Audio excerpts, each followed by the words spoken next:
All right. Hola, my furry friends.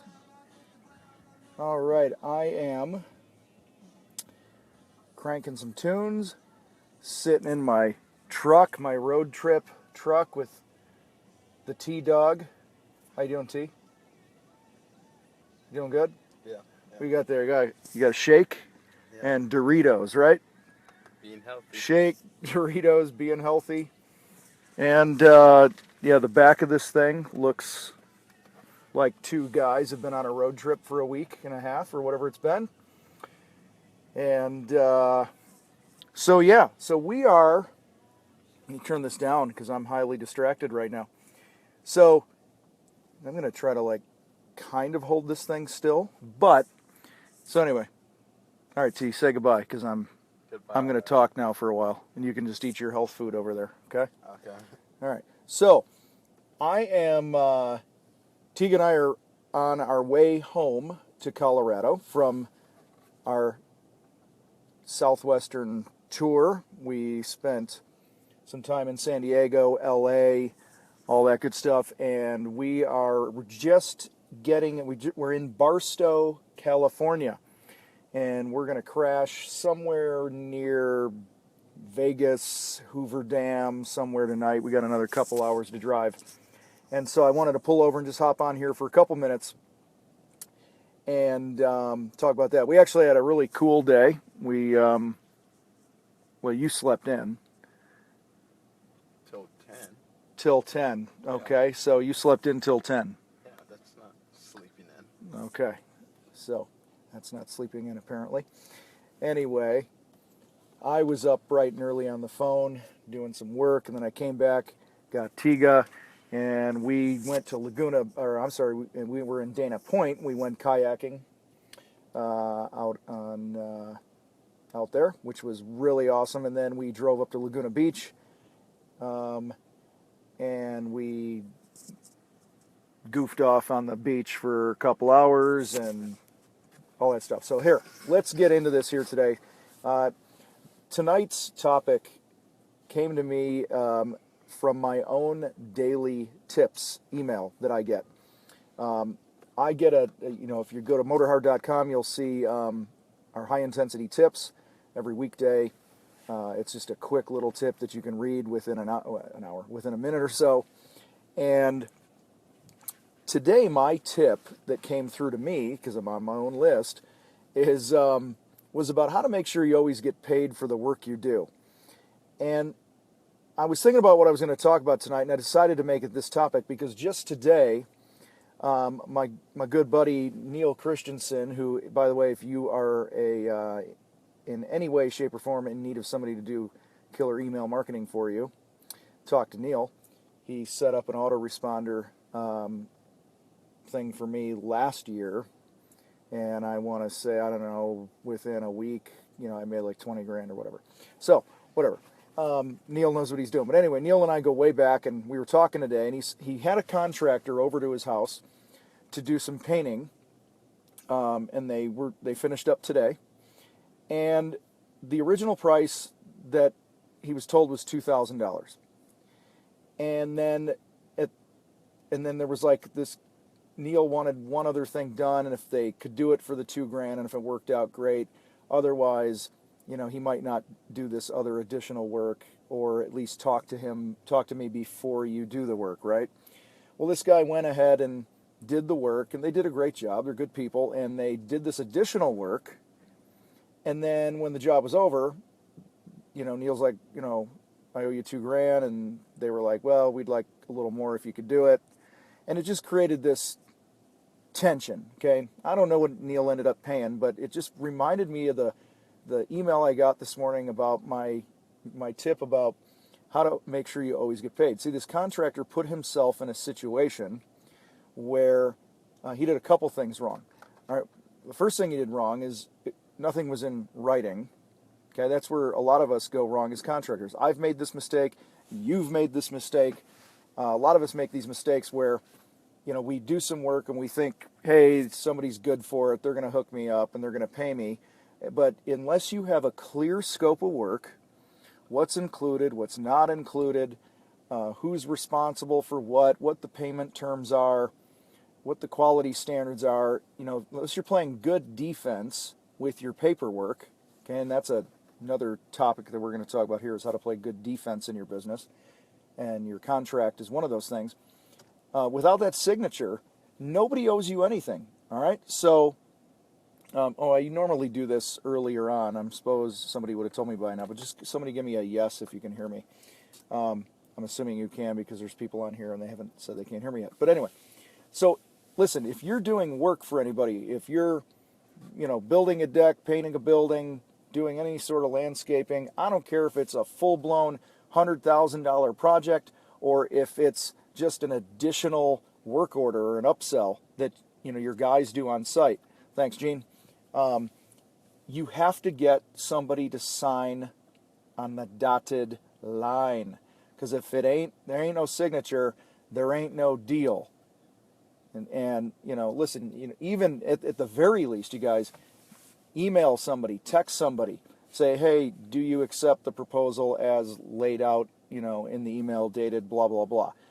If you can do that's better than nothing. But, listen, we got to do a better job as contractors, as business owners, of making sure that we go through the steps to protect ourselves and to protect our clients so that we don't get in these fishy situations at the end where people think that they're getting something that they're not, or they don't understand how much they're paying you and when, and this and that. I've seen dozens and dozens and dozens and dozens and dozens of contractors over the years totally get hosed, and it was their own doing because they didn't get something signed, and the customer, for whatever reason, whether justified or not, just said, hey, I'm paying you, or I'm only going to pay you this much.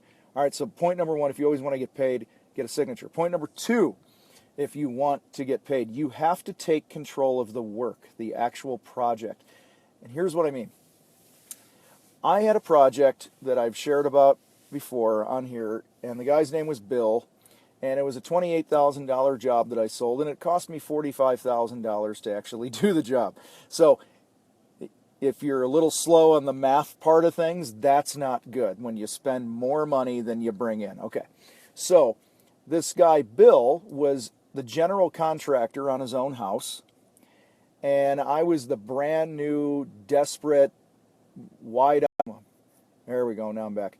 I was the wide-eyed, optimistic, young painting contractor at the time, and I was all excited to have this big job. Well, the house wasn't ready for me, all the trim wasn't installed, there were just certain things that were out of sequence, but Bill basically bullied me into starting the work because we got to get this project done. All right, and it about killed me. Sorry, almost dropped my phone. It about killed me and my business. All right, another issue I had where I've gone into job sites and I've sold jobs, and then customers start telling you where you need to start and how they want you to do the job. And hey, we're going to have you guys paint the walls first, then we're going to have the hardwood guys come in, and then after the hardwood guys, we're going to come in and we're going to have you come back and paint all the baseboards and trim. Okay? Well, I guarantee you the job wasn't bid that way. All right, so you've got to make sure if you want to get paid for the work you do, and not just paid, but you want to make money, you have to take control of the actual work. Don't let people push you around and tell you how you need to do the work. You are the pro. I'm the pro. We know what we're doing. We bid it a certain way to be efficient and, be within somebody's budget and, make it a win all around for everybody. And the minute a client starts changing the game, then you open yourself, if you agree to it and you don't get things signed off and this and that, you open yourself up to not getting paid. Because the minute you stray from your scope of work that was originally agreed on and do something differently, even though they wanted you to, hopefully you guys are following me here, they could at any time basically say, well, that's not what your agreement said. All right, so, hey, listen, if somebody wants to change or tell us how to do our work, then you got to get something in return. So you might go, hey, I'd be totally happy to, paint your walls, get out of there, let your guy come in and do the hardwoods and whatever. But what I'm going to do is I'm going to take my baseboard price off the original bid. I'm going to make your original bid lower, and then I'm going to come back in at time and materials, just sign here, and we'll, however long it takes, because it's going to take a lot longer to do the baseboards. You got to take control of that process, you guys. All right. So you can void a warranty. Hey, we want you to do it this way, and this way. Well, they're hiring you because you're a pro. All right. So always get something in return if you have to play that game of the client taking control of telling you how to do the work. Third final thing here tonight on this. What's the date? Anyone know the date? Hold on. It's the 4th. That's my hand. I was looking at my watch. Sorry. It's the 4th of August, 2016. Right, Tiga? Yeah. All right. Tiga's still with us. All right. So get signatures. Take control of the actual work. Don't let people tell you how to sequence jobs and do all that, because when you do, you open yourself up to not get paid. And the third and final thing here is do kick butt work. Okay? If you want to get paid, do really good work. Do the job you were hired to do. Gene Marlowe, he's on here tonight. Gene, I appreciate it. You sent me that link tonight to an old Grant Cardone quote in his book 10X I read years ago, or however long ago it was. He talks about, we always talk about, hey, let's under-promise and over-deliver. Well, Grant Cardone, motivational speaker, big business guy and stuff, he says, hey, how about we over-promise and then we over-deliver? Meaning, let's over-promise and put all the pressure on us to perform way beyond what the client expected. All right? And so if you want to make sure you get paid, then do the work in a flawless manner. Okay, now we all know that there's no such thing as an absolutely perfect paint job or perfect landscape job or perfect this or that. There's always some sort of an issue. But when we have a great experience, we communicate well with people, we get back to them, our people look good, they're in uniforms, whatever your company is, or company shirts, they don't smell like a bar from the night before. All these things make the case for why you're the expert and why they're working with you. And all these things make the case for why you should get more money and why you should be paid to do the work. So when that experience is good and the actual work is really good and the customer doesn't feel like they have to babysit it and point out all the issues and the flaws of whatever your project is, guess what? You're more likely for them to give you a check at the end of the job instead of bitching and griping about the quality issues. So if you want to get paid, do great work. All right. So number one, get signatures. If you want to get paid, get signatures. There's an old coach from years ago used to say anything over $300, get a signature on if it's additional work. Okay. I say screw that. Anything over the original scope of work, anytime it's changing, whether you're adding work or taking work away, sign the new paperwork. They want to add, putting in one light in a pond, or they want to add painting one door. You write that stinking thing up and have them sign the scope of work and the agreement of how you're getting paid. Okay? Second thing is make sure that you take care of the job or take control of the job. Don't let the customer control how the job goes, because the minute they have control, bad things happen with payments. All right? They hired you because they wanted it to be easier and more convenient than them doing it themselves. And you need to remind them of that. Hey, Mrs. Jones, I really respect the fact that you want to do things a certain way, but when you hired me to do the best job for you with the budget you gave me and all this other good stuff. And I don't know if I can be your guy if this is how it's going to go. Don't be afraid to take it away a little bit like that. All right. And then, finally, the third thing, if you want to make sure that your company's always getting paid for the work it does, do great work. All right? Oh, I have a bonus one. Here's a bonus one I didn't count on. If you want to get paid for your work, all right, everyone get their keyboards ready on their phones or whatever here, because you're gonna give me an amen here in a minute. Okay? I'm ready. I'm getting ready. Okay, I'm going to give you a second here. Get ready to type amen. If you want to get paid for your work, send an invoice. All right? Send an invoice. Neil, who I mentioned earlier, used to own a remodeling company. I think it was his tile guy or something. I always screw the story up. Okay, can I get an amen? Nobody said amen yet, at least where I can see. All right, send invoices. He had this guy, it was like, 6 to 9 months. The guy never invoiced Neil for these projects he was putting in, and then he was griping about how Neil's a slow pay. And so listen, if you're working with somebody and they hire you and you don't send them a bill, did I just really do that? Okay, then you're not going to get paid. If you don't invoice me, you're not going to get paid. All right, yeah, we got a couple amens there, absolutely. So make sure, that's our bonus one, which really should be up at the top, like you need to invoice people.